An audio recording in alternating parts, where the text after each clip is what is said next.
7 Republicans are vying to become Maine's next governor, but after Tuesday's primary, only one will remain in the race.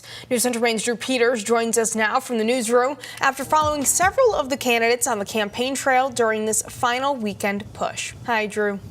Hey, Sam.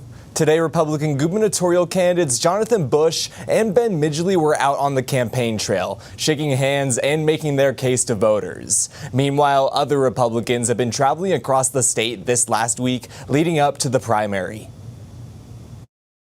Jonathan Bush, Bobby Charles, David Jones. 7 Republicans are vying for Maine's top government position.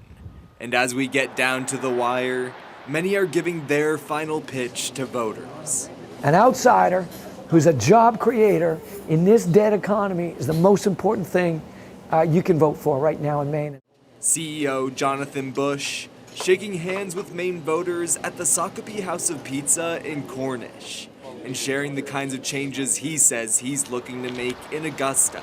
We need to bring providers into the game, not chase them out of the game, leaving only the state.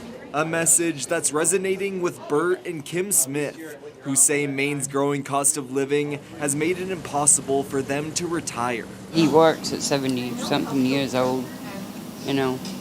It's hard.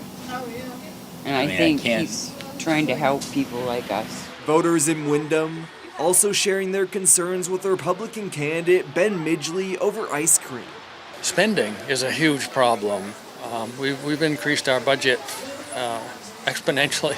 Midgley focusing on the need to create more housing by simplifying the permitting process for developers. You just got to take a good focus on it. You got to work with the builders and the developers in terms of what's really getting in their ways, and then we can open up a lot more volume. And earlier in the week, entrepreneur Owen McCarthy talking with Bath Iron Works employees about his goals to make Maine a place where the next generation can thrive. Make sure that we build a state that they can thrive in into the future, and then the next generation can have a job that pays enough to afford to live here. Houses are too expensive. We can't do this because taxes are too expensive. It's just, we need help. Affordability also a focal point for former state Senate Majority Leader Garrett Mason's campaign, sharing with voters in Augusta Wednesday why he thinks he has the experience to shrink the state's budget by $1 billion. There is waste to be cut from this government, 100%, but you have to actually go in there and do the work. And just down the road in Winslow, former U.S. State Department official Bobby Charles touching on ways he says he'll address Maine's biggest economic and social issues. Dramatically lower property taxes, incentivize good education, get the woke out of here, and make Maine a place you want to come. Each candidate hoping they'll be Mainers' pick for the job.